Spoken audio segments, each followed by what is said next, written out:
में उसका प्रथम धर्म क्या है, उस समय उसकी आत्मा जो आवाज दे वही उसका धर्म है। इसलिए हे अर्जुन, हर प्राणी का धर्म व्यक्तिगत होता है। ये क्या कह रहे हो केशव कि युद्ध करके पाप नहीं लगेगा? युद्ध में तो इतनी हिंसा होगी, लाखों प्राणियों की हत्या होगी, फिर मनुष्य उसके पाप से कैसे बचेगा? यदि कोई भी कार्य निष्काम कर्म योग की रीत से किया जाए तो ना उसका पाप लगता है और ना उसका पुण्य मिलता है। निष्काम कर्मयोग? हाँ, निष्काम कर्मयोग। ये कौन सा योग है माधव, जो मनुष्य को पाप और पुण्य दोनों से मुक्त कर देता है? ये एक गूढ़ विद्या है पार्थ। जो इसके रहस्य को समझ लेता है वो इस संसार में रहते हुए भी, संसार के सारे कर्म करता हुआ भी कर्म फल के बंधन से मुक्त रहता है। ये बड़ी अनोखी बात कर रहे हो केशव। मेरी बुद्धि अभी तक इसको ग्रहण नहीं कर रही। क्योंकि तुम्हारी बुद्धि पर अभी तक आसक्ति का पर्दा पड़ा हुआ है, और जो निष्काम कर्मयोग मैं बता रहा हूं उसकी बुनियाद ही निरासक्ति के आधार पर रखी गई है। हे अर्जुन, इस निरासक्ति योग को समझ लोगे तो तुम्हारे जीवन में पूर्ण शांति आ जाएगी। हे माधव, इस योग की साधना कैसे करते हैं? इस योग के नियम क्या हैं? उसकी साधना के लिए कोई हजारों वर्षों की तपस्या की आवश्यकता नहीं। इसकी साधना तो एक ही क्षण में हो जाती है। एक ही क्षण में? हाँ, एक ही क्षण में। जिस क्षण में प्राणी अपने मन का रवैया बदल लेता है वही क्षण। परंतु हे केशव, कोई भी मनुष्य एक ही क्षण में आसक्ति को कैसे छोड़ सकता है? जब वो कर्म करता है तो उसके फल की आसक्ति तो उसे कर्म का हिस्सा होती है, जिसके अंतर्गत फल पाने की इच्छा से ही कर्म करता है।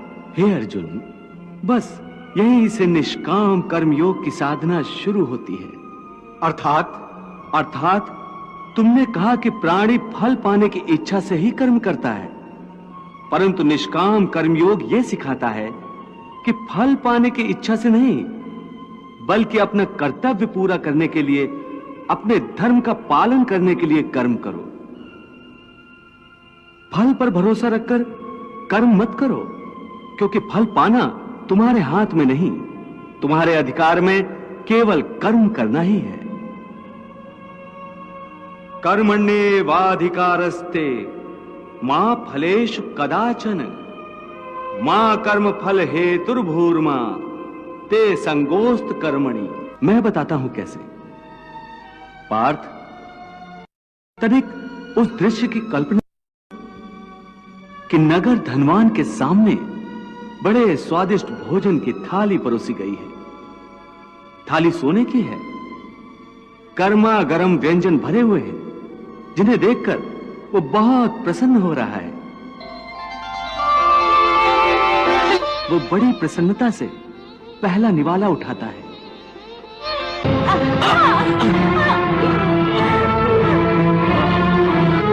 देख लिया कि प्रारब्ध में ना हो तो मुंह तक पहुंचकर भी निवाला छिन जाता है। परंतु हे अर्जुन, इस उदाहरण का यह अर्थ भी नहीं है कि तुम सब कुछ प्रारब्ध पर छोड़कर स्वयं अकर्मण्य हो जाओ। याद रखो, मैंने कहा है मां कर्म फल हेतुर्भु माते संगोस्तु कर्मणि। हे केशव, तुम्हारे कहे अनुसार यदि फल प्रारब्ध ने अपनी मर्जी से देना है तो फिर प्राणी को कर्म करने की आवश्यकता ही क्या है? कर्म करने की आवश्यकता क्या है, यह जानने से पहले यह तो जान लो कि प्रारब्ध क्या है, प्रारब्ध कैसे बनती है। हे केशव, प्रारब्ध क्या है उसे जानने में क्या मुश्किल है? यह तो सीधी सी बात है कि जो भगवान की इच्छा है वही मनुष्य का प्रारब्ध होती है। नहीं अर्जुन, नहीं, यह धारणा सत्य नहीं है। क्यों सत्य नहीं है?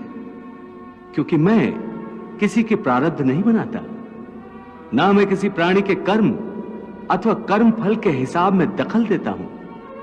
इसलिए प्राणी की प्रारब्ध बनाने में मेरा कोई हाथ नहीं होता। फिर कौन बनाता है प्राणियों का प्रारब्ध? प्राणियों के अपने कर्म।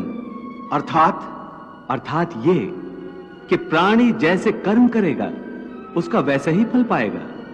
अच्छे कर्म करेगा तो अच्छा फल मिलेगा और बुरे कर्म करेगा तो बुरा फल पाएगा। यही जो प्राणी के अच्छे बुरे कर्मों के अच्छे बुरे फल का हिसाब है, इसी को प्रारब्ध कहते हैं।